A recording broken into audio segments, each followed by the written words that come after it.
당신의 면역 라인은 몇 살입니까? 면역혁명 이시영 박사의 코로나 운도 확률도 아니면 면역력에 대한 문제다. 호모 헌드레드 위한 신개념 생존의 기술. 당장 이것부터 바꿔라. 10가지 면역 지침에 대해서 이시영 박사 몸 안의 자유치료 대한민국을 대표하는 정신과 의사이자 뇌과학자 한국자연의학종합연구원 원장이자 힐리온스 선마을 촌장으로 국민건강, 자기개발 등 다양한 분야에 있어서 탁월한 통찰력으로 폭넓은 공감을 얻고 있다.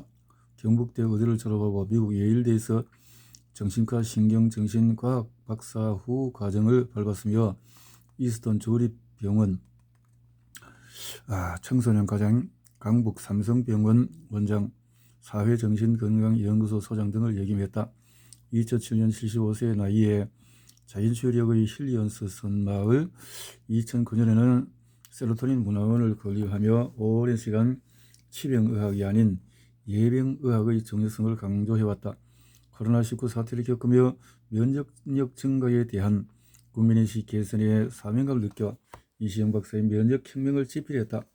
면역력은 인체의 한 부분이 아닌 여러 기관들이 함께 관여해 만들어내는 힘이기에 식습관과 생활습관, 스트레스 대처에 이르기까지 관리가 필수적이다. 또한 면역에 직접적인 영향을 주는 먹거리의 질을 올리기 위해 유기농업을 확산하고 이를 통해서 세계 최고의 건강식단인 한식의 면역기능을 강화하기 위한 운동을 펼치고 있다. 저스로 공부하는 독종이 살아남는다. 세로토닌 하라. 배짱으로 삽시다 등이 있다. 정신과 의사다운 메시지 같습니다. 자, 들어가며 이제 면역력 싸움이다. 이 책을 쓰기 시작한 것은 1919년 여름으로 코로나19 사태가 일어나기 훨씬 이전입니다. 앞서 출간한 절조 면역이 암을 이긴다에 대한 독자 반응이 뜨거웠습니다. 동시에 면역력에 대한 문의도 많이 받았는데 암 중심으로 쓰다 보니 면역 전반에 대한 논의는 다소 미흡했다는 아쉬움이 들었습니다. 면역력을 보다 포괄적으로 논의해야 되겠다는 생각도 들었습니다.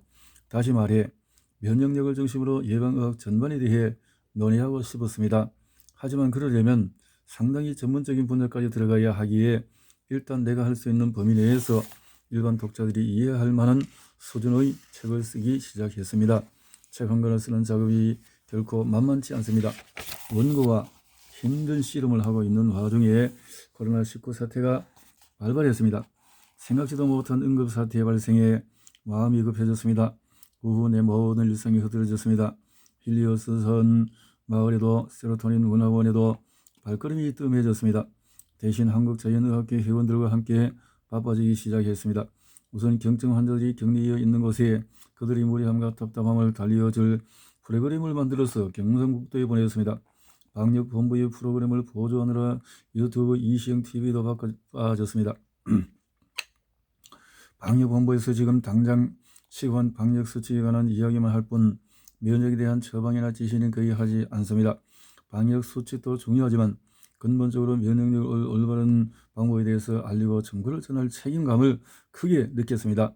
한국자연의학회 회원들인 이 분야 전문가들에게 긴급 모임을 요청했습니다.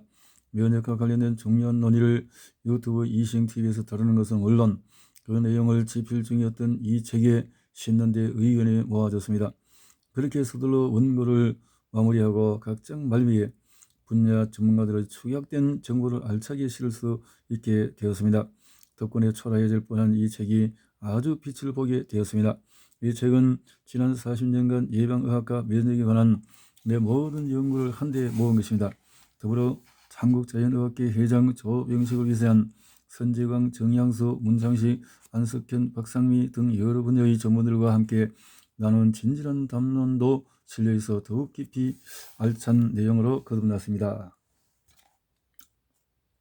예, 감사합니다. 라고 했네요. 코로나 시대에 당신의 면역 라인은 면역력이 올라가야 또 면역력이 올라가는 식사 습관은 자연의 면역을 고친다. 감염병을 이기는 유기농 코로나19 우리 남긴 것은 뭔가 바꾸자. 여기까지 한 1장에서 면역, 감염병이 앞당긴 면역의 시대에 1919 코로나19와 같은 감염병에 걸리지 않으려면 어떻게 해야 할까요? 지인, 인사, 대천명, 당국이 시키는 대로 철저히 개인 위생을 지켰으니 다음은 하늘에 맡기기만 하면 될까요? 병에 안 걸리고 재수나 우운의 문제일까요? 천만의 말씀. 단연경 연령력의 문제입니다. 이번 코로나19 사태를 겪으며 고령자와 지병을 앓고 있는 사람들, 즉 면역력이 약한 사람들이 가장 큰 희생을 치렀습니다. 하지만 면역력이 강한 사람들은 확진자와 함께 생활에서도 코로나19를 비켜갔습니다. 면역력이 튼튼하다면 이 병에 잘 걸리지 않는 것은 물론 걸려도 가벼운 감기 정도로 앓고 잘 넘어갑니다. 코로나19 사태는 쉽게 끝나지 않을 것이며 지나간다고 해도 이와 비슷한 감염병이 반복해서 또 올 것입니다. 세계적으로 크게 유행했던 전염병은 예부터 여러 차례가 있었고 그때마다 엄청난 희생자가 발생했습니다. 제일 심했던 것은 페스트로 세계 인구의 3분의 1이 희생되었습니다. 3분의 1 흑사병. 학자들이 추정해보건대 사망률을 따진다면 코로나19는 12점 될 것이라고 합니다. 확실한 것은 이처럼 무서운 감염병이 또 온다는 사실입니다. 그러니 대비책은 예방뿐입니다. 많은 사람이 코로나19를 두려워하는 가장 큰 이유는 백신이 없기 때문입니다. 각국에서 코로나19 항원에 대항하는 항체를 개발하는 데 열을 올리고 있습니다. 그러나 코로나19 백신이 개발한다고 해도 우리 몸의 면역 전반에 작용하는 것이 아닌 특정 항원에 대한 면역력을 줄 뿐입니다. 또한 바이러스는 엄청난 속도로 변이를 거듭합니다. 모든 질병을 물리치는 백신 과연 존재할 수 있을까요? 사실 그러한 의약품은 세상에 존재할 수가 없습니다. 그러니 지금처럼 감염병이 창궐하는 시대에는 백신보다 더 중요한 것은 바로 면역력을 키우는 것입니다. 면역을 키워야 하는 이유가 비단 신종 바이러스 출현에만 있지 않습니다. 그 무섭다는 암, 치매도 80대 후반으로 넘어가면 둘 중에 한 사람꼴로 걸립니다. 그래서 설령 유전적인 요인이 나타났다고 해도 그 유전자가 그대로 발현되는 경우는 겨우 5%에 불과합니다. 나머지는 이른바 후성 유전이라고 해서 자기가 생활을 어떻게 하느냐에 따라서 달라질 수가 있습니다. 호모 헌드레드에게 꼭 필요한 것은 지난번 고등학교 동기생 모임에 87세입니다. 헌데 모두가 멀쩡합니다. 언제 죽으려 이렇게 멀쩡해. 일행을 들어보면서 짓거리는 내게 친구들이 응수합니다. 자식아, 너는 호모 헌드레드 100세 시대가 현실로 다가오고 있습니다. 고령 사회니 초고령 사회니 하는 구분도 별 의미가 없습니다. 65세를 기준으로 노인을 구분하더니 가당치도 않아요. 이제 65세는 노인도 아닙니다. 2017년 한국인의 기대 수명은 82.2세로 세계 상위권입니다. 권위 있는 영국 의학 전문지 랜시에 따르면 2035년 한국 출생 여성의 기대 수명은 90.8세, 남성은 84.7세로 이런 단연 세계 1위입니다. 문제는 한국인의 건강 수명이 2017년 기준이 73세라는 사실입니다. 건강 수명이 늘어나지 않는다면 여성은 17년, 남성은 11년이 넘는 세월을 임종을 앞두고 아프면서 지내야 한다는 말입니다. 국민건강보험돈 발표에 의하면 우리나라 전체 의료비의 40% 이상을 노인 의료비가 차지하고 있을 뿐만 아니라 그 비중이 해마다 증가하고 있습니다.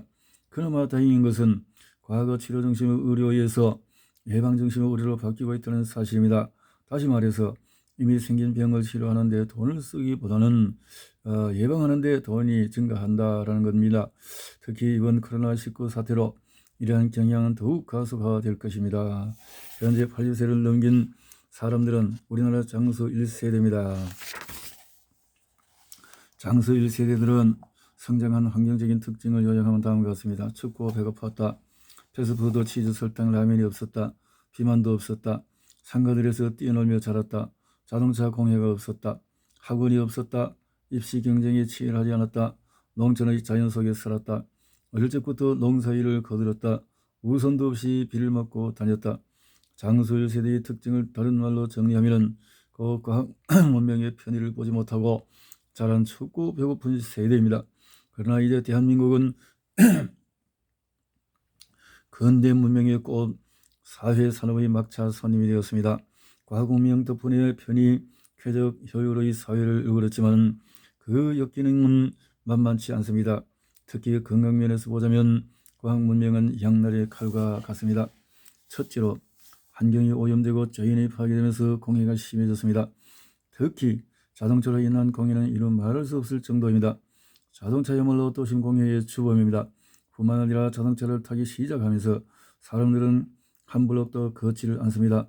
다리가 약해지고 건강이 무너지고 있습니다. 둘째, 생활습관 변이 늘어나고 있습니다. 생활습관의 난조, 폭음, 폭식, 과로, 스트레스, 운동 부족, 수면 부족, 이 모두가 생활습관 병을 만드는 직접적인 원인입니다. 환경오염과 잘못된 생활습관이 인간의 자연 체력을 약화시켜서 당뇨고 혈압, 암 등 무서운 생활습관병을 만듭니다. 편리하고 좋은 과학 문명을 누가 마다하겠습니까? 하지만 생활습관병에 걸리지 않고 건강하게 장수하기 위해서는 이를 이용하되 탐닉하지 않아야 합니다. 외국에서는 이미 과학 문명과 건강의 역기능을 경험하고 이를 교정하기 위해서 여러 가지 국민운동을 펼치고 있습니다. 자, 노후를 위해서 건강 자산을 준비하라. 언제 시작해도 늦지 않습니다. 각 자각 통찰이 생기는 순간부터 100세 시대를 건강하게 행복하게 살 수 있는 기반을 닦아 놓아야 합니다.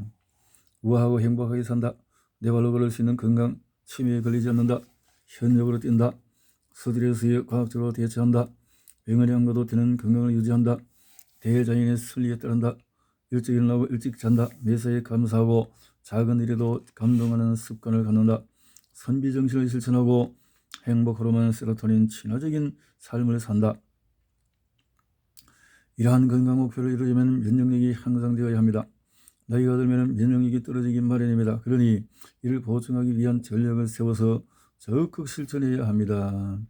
부모님이 몇 세에 돌아가면 좋겠습니까? 한명문대 학생들에게 던진 질문입니다. 어떤 답이 돌아왔을까요? 당신은 어떻게 대답하겠습니까? 놀라지 마십시오. 63세 학생들의 대답의 평균을 내보니 63세라는 숫자가 나왔습니다. 60세를 훨씬 넘긴 80세 후반쯤 되면 둘 중 한 명꼴로 치매 아니면 암에 걸린다는 사실입니다. 그리고 면역력이 약해지면서 그간 알아온 질병들이 이런저런 합병증을 일으키기 시작합니다. 당뇨병, 고혈압으로 죽지는 않습니다. 문제는 합병증이죠. 거기에 이제 코로나19와 같은 감염병도 가세하고 있습니다. 상황이 이쯤 되면 취약한 쪽은 면역력이 약하고 질병을 앓고 있는 고령자일 수밖에 없습니다. 인생은 후반전이 중요합니다. 후반전이 화려하고 멋있어야 합니다. 면역력과 후성 유전이라. 1990년 10월 휴먼 게놈 프로젝트가 시작되자 세계의학계는 흥분에 빠졌습니다. 인간의 유전자 정보를 100% 분석하여 인간 유전자 지도를 완성하면 인류의 질병 극복에 한층 가까워지리라 기대했던 까닭입니다. 그리고 2001년 2월 13일 드디어 인간 유전자 지도가 완성되었습니다. 그런데 그 결과가 영 기대에 미치지 못했습니다. 유전질환 및 몇 가지 외에는 인류의 질병 극복에 도움이 될 만한 내용을 발견하지 못했던 것입니다. 당시 연구 책임자인 생물학자 그레이크 벤터 박사는 자신의 견해를 다음과 같이 밝혔습니다. 인간의 모든 특성이 유전자 속에 영구히 기록되어 있다는 유전자 결정론, 그리고 유전자로 인간의 변이성을 인과적으로 완전히 설명할 수 있다는 생각, 이 모두가 틀렸습니다.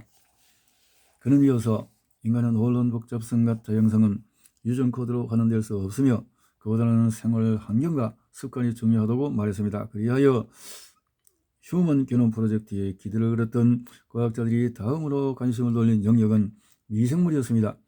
미국을 비롯한 유럽 파기국은 미생물 연구 프로젝트를 진행하면서 놀라운 결과를 속속 발표했습니다. 특히 유전보다 환경이 더 중요하다는 후성 유전학 학자들의 결론은 놀라웠습니다. 개인의 인생은 부모로부터 받은 유전자가 아닌 자신이 어떻게 살아가느냐에 따라서 결정이 된다는 것입니다. 물론 부모로부터 물려받은 유전자를 무시해도 된다는 것이 아닙니다. 하지만 내가 어떤 인생을 사느냐에 따라서 유전자 발현에 영향을 미치는 유전자를 둘러싼 구조물이 변화하고 나아가 이것이 후대로 유전이 됩니다. 나는 오랜 세월 자연의학 캠프를 운영하면서 식사, 운동, 생리, 할리 등 마음가짐 등 생활 습관을 개선하고자 하는 운동을 해오고 있습니다. 요즘 이에 대한 과학적 검증이 하나둘 이루어지고 있습니다. 더불어 최근 코로나19 사태를 겪으며 이전보다 더욱 많은 사람들이 면역의 중요성을 인지하고 생활습관 개선이 필수적이라는 사실을 깨닫고 있습니다. 늦었지만 다행입니다. 치병보다 중요한 예방을 하자. 의학은 치병과 예방 두 권리로 발전해서 왔습니다. 문제는 예방의학입니다. 한국인의 결정적인 취약점 중에 하나는 예방 개념이 부족하다는 것입니다. 유비무환이라 말이 있잖아요. 그럼에도 불구하고 한국의 산업과 진척과 함께 짧은 시간에 장수의 반열에 올랐습니다. 이에 전반적인 위생 상태나 영양 생활 수준의 향상에 큰 역할을 했습니다. 많은 학자들이 한국에서 절대 빈곤이 물러난 시기를 1988년 서울 올림픽 처음으로 봅니다. 그때까지 우리는 수천 년간 헐벗고 굶주린 영양실조 상태였습니다.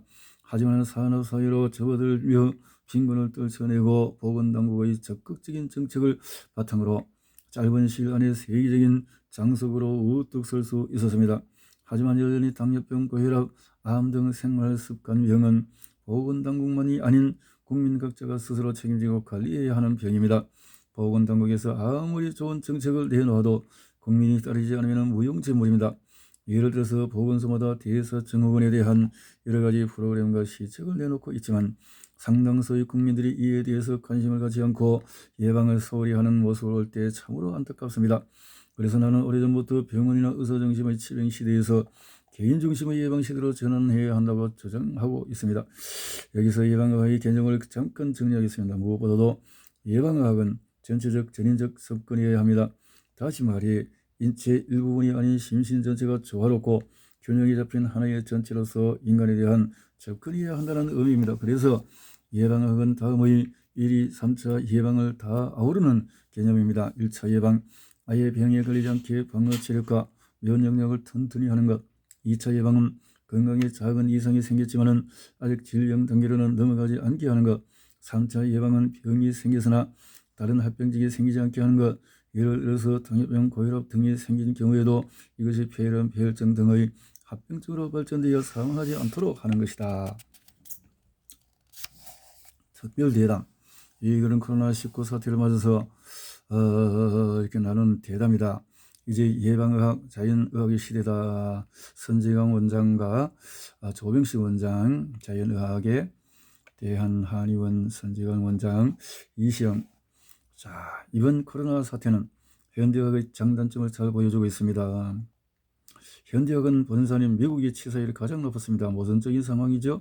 그래서 오늘 코로나19 사태의 경험을 바탕으로 앞으로의 의학과 우리의 방향에 대해서 서로 의논을 나눠보기를 원합니다. 이렇게 모셨습니다. 조병식 전문가대학에서 인체에 병이 생기는 원인과 병리 기전들에 대해서 공부했습니다. 그런데 정작 일선에 나가보니 이것과 전혀 상관없는 약물 처방에만 의존하게 되더라고요. 게다가 약물 치료로 환자들이 건강해지는 것도 아니었습니다. 그렇게 현대의학의 한계를 느끼고 다른 방법을 찾던 중에 자연의학을 만나게 되었습니다. 인체는 스스로 치유할 수 있는 능력을 가지고 있는데 이것이 자연치유력입니다. 이 자연치유력을 활용해서 정상적인 상태로 만들면 암이라든가 이 질병을 치료할 수가 있는데 이시영, 저도 비슷한 이유에서 자연의학을 공부를 하게 되었습니다. 수면제, 신경안정제 처방하면 편리하죠. 그러나 이게 자칫 병을 습관적으로 만들기도 하고 만성 환자를 약을 틀어 병원에 오고 약만 먹으면 만성 해결이라는 생각을 갖게 됩니다. 환자 스스로 자신의 몸을 치료할 생각을 하지 않고 아주 무능한 상태에 되어버립니다. 인간의 내재된 자연치유력을 끄집어내야 하는데 말이죠. 그래서 우리는 힐리언스 선 마을에서 이 배경이기도 합니다. 자, 이제 선재강 박사, 서양의학은 병인을 과학적으로 분석하고 이를 해결적으로 인위적으로 치료합니다. 고장난 장기에 초점을 맞추어서 모든 환자에게 성분이 똑같은 약을 처방합니다. 환자마다 개성이 다른데 말이죠. 한편 자연의학 특히 한의학에서 사용하는 한약은 복잡한 성분이라 그 근거를 확실히 밝히기 어렵지만 환자 중심의 전형적인 치료를 합니다. 서양의학은 급성 의료에는 절대적인 공을 하지만 난치성인 만성병에 대해서는 잘 대처하지 못합니다. 한의학이 바로 여기서 힘을 발휘 합니다. 환자마다 진인 개성을 존중하고 맞춤형 치료를 합니다. 이시형. 그런데 두 분 다 만성질환을 주로 치료하고 있는데 이번 코로나19는 그와는 좀 다르지 않습니까? 감염병은 급성질환은 말입니다. 감염병을 치료하는 데에도 자연의학이 도움이 될까요? 자, 조병씨. 각국의 사망률 차이가 인공호흡기 보유 대수 차이에 기인한다는 평가가 있습니다. 물론 아주 들은 말은 아니겠죠. 그렇다고 그것이 중요한 요인은 아니라고 봅니다. 그보다는 비만율의 차이가 사망률의 차이와 일치하는 것에 주목해야 합니다. 최근 기사를 보니 미국 내에서 코로나19 사망률 비교해보니 뉴욕의 2배인 지역이 있습니다. 비만율이 높은 지역이었습니다. 이는 평소에 어떤 음식을 주로 먹었는지 생활 습관이 어떠했는지가 건강과 면역력에 큰 차이를 가져준다는 의미이기도 합니다. 미국에서 상대적으로 빈곤층이 많이 사는 이 지역은 저렴한 패스트푸드 위주의 식단과 운동 부족으로 인해서 비만율이 높은데 이 때문에 대부분의 주민들이 비만과 당뇨, 고혈압을 앓고 있었고 이것이 코로나19 발병과 함께 사망으로 이어지는 경우가 많았던 것입니다. 이것은 한국인들이 코로나19의 강한 이유를 설명할 때와 일맥상통합니다. 인공호흡기를 많이 갖추어두면 사망률을 조금 줄일 수 있겠지만 그보다 평소 건강식인 한식을 먹고 운동을 챙겨서 하는 것이 사망률을 낮춰준다는 의미입니다. 이는 치료의학 중심인 현대의학으로 절대 해결할 수 없는 부분입니다. 이시영, 저도 현대의학이 치료의학에 지정되어 있는 문제점이 이번 사태를 통해서 극명히 드러났다고 생각합니다. 현대의학에도 예방의학이 존재하기는 합니다만 이 분야가 더 발전해서 우리 사회에 좀 더 큰 공헌을 해주었으면 하는 바람이 있습니다. 결국 코로나19를 계기로 우리 의학이 예방의학 중심으로 그 패러다임이 바뀌어야 한다고 생각합니다. 선재광 박사님 생각은 어떻습니까? 예, 선재광. 병이 걸려야 비로소 병원에 가는 치료 시대를 거쳐서 예방의학의 시대입니다. 한의학이 공헌해야 할 부분이 바로 여기에 있습니다. 이시영. 예방의학이 곧 자연의학이란 말이네. 예, 공중 차원에서도 중요하죠. 한국의 보건소에서 고혈압, 당뇨 관리 사업을 하고 있는데 이런 것을 좀 더 실속 있게 진행하면 감염병을 예방하는 데 크게 기여할 수 있을 것입니다. 또 우리가 바이러스를 극복하기 위해서는 어떤 조치들이 필요할까요? 조정식. 감염병 예방은 물론 치료제 개발을 위해서 꼭 필요한 것이 바로 자연의학입니다. 두 가지를 말씀드리고 싶은데 저희 병원에 오시는 분들은 대부분 암과 대사증후군 합병증으로 이른바 기저질환을 가진 위험군에 속합니다. 그런데 코로나가 19가 본격적으로 퍼지기 시작한 2020년 2월 초부터 4월까지 제가 진료한 환자가 200명이 넘지만 코로나19에 감염된 사람은 아직 한 명도 없습니다. 그 이유는 식이요법과 운동으로 생활관리를 하고 미네랄, 비타민, 오메가, 지방산과 같은 항산화 물질과 파이토케놀이 풍부한 메디컬 푸드, 치료 효과가 있거나 건강에 도움이 되는 이런 식품을 복용하는 데에도 있다고 봅니다. 즉 면역력을 높이고 염증과 면역 반응을 완화하는 디테르페노이드 성분을 함유한 프로폴리스 그리고 코큐민 성분을 함유한 강황, 아연 등 바이러스를 억제하는 식물 영양소를 사용한 것이 환자들의 면역력 강화에 도움을 주었다고 봅니다. 한국에는 거의 모든 호흡기 바이러스의 효과적인 치료제가 이미 개발되어 있습니다. 저는 이 치료제가 코로나19에 대해서도 효과가 있을 것으로 기대했죠. 그런데 그 치료가 단지 한약이라는 이유로 식약처 인상 허가를 받지 못해 빛을 못 보고 있습니다. 그런데 최근 중국에서 이 치료제를 연구하기로 했다는 소식을 들었습니다. 한국에서 코로나19 치료제 개발을 벌써 끝냈을 수도 있었을 텐데 정말 안타까운 일이죠. 백신과 화학적인 치료제 개발은 사실상 쉽지 않고 시간이 많이 걸리는 일입니다. 그런데 바이러스를 억제하고 치료할 수 있는 천연물은 여러 가지가 있어요. 그런데도 우리나라에서는 여전히 천연물은 약으로 보지 않고 다친 사고가 팽배해 있습니다.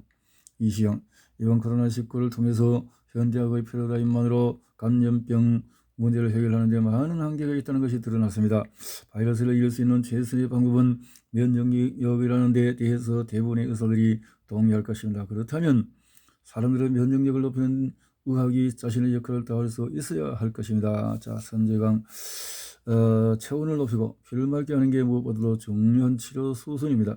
한의학과 자연의학이 서양의 치료의학과 열린 마음으로 만나 통합의료를 펼칠 수 있도록 서로 마음을 열어야 합니다. 조경식, 열린 의학 통합의료 전적으로 찬성입니다. 특히 감염병 예방과 치료에는 이것이 절대적으로 필요한 수순이라고 생각을 합니다. 2장으로 당신의 면역 나이는 몇 살입니까?